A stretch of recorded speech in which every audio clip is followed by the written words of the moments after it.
अस्सलाम वालेकुम दोस्तों, आज हम जिस मौजू को समझने की कोशिश करेंगे वो है हिकअप्स यानी हिचकी।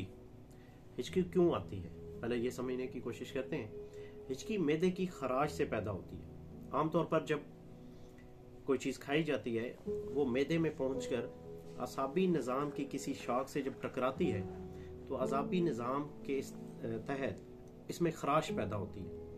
उस खराश से जो है वो मैदे में एक तनाव सा पैदा होता है और उस खराश के नतीजे में हिचकी बन जाती है। ये हिचकी अमूमन कुछ देर के लिए होती है और कुछ देर के बाद खुद ही रफा हो जाती है। बाज़ औक़ात ये प्रोलॉन्ग हो जाती है, थोड़ा लंबा इसका दौरानिया हो जाता है। तो उसमें अगर ठंडा पानी वगैरह इस्तेमाल किया जाए तो उससे जो है वो मैदे की खराश ख़त्म हो जाती है, उससे भी ये हिचकी ख़त्म हो जाती है। बाज़ औक़ात पानी से नहीं ठीक होती और ये एक बीमारी की शक्ल इख्तियार कर लेती है और वक्फे वक्फे से दौरों की शक्ल में जो है ये अलामत जो है वो सामने देखने में आती है। इसकी वजूहात जो हैं वो आमतौर पर बहुत ज़्यादा मैदे में तेज़ाबियत का बढ़ जाना, मैदे की ख़राबी, मैदे की सोजिश वगैरह, हाइपर एसिडिटी, तेज़ाबियत का बढ़ जाना।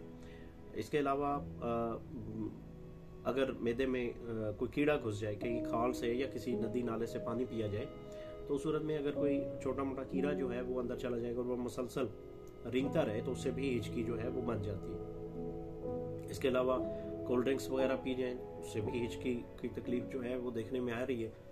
बहुत ज़्यादा गर्म चीज़ें खाने के बाद साथ ही अगर कोई ठंडी चीज़ ले ली जाए, कोई ठंडा मशरूब ले लिया जाए गर्म चीज़ खाने के बाद, तो उससे भी हिचकी की तकलीफ जो है वो हो जाती है।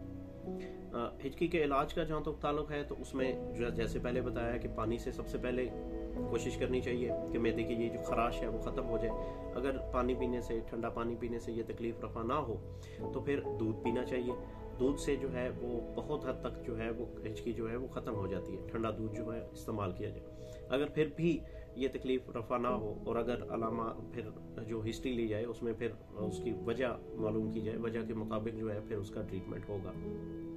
अगर तो कीड़ों का मसला है तो उसमें फिर कीड़ों के हवाले से जो है वो अद्वियात इस्तेमाल करवाई जाएंगी। तो अदरवाइज मैदे की अगर सोजिश है, हाइपर एसिडिटी है, मैदे में तेज़ाबियत बढ़ गई है तो उसमें जो है उससे रिलेटेड जो है अद्वियात इस्तेमाल जो है वो की जाएंगी।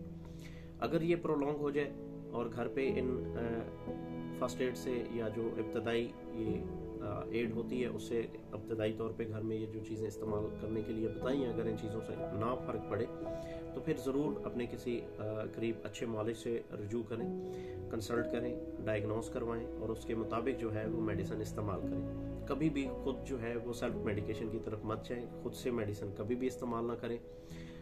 हमेशा अपने मॉलेज के मशवरे से जो है वो मेडिसिन इस्तेमाल करनी चाहिए। उम्मीद करता हूँ आज की वीडियो जो है वो आपके लिए काफ़ी मुफीद साबित हुई होगी, आपकी मालूमात में इजाफा हुआ होगा।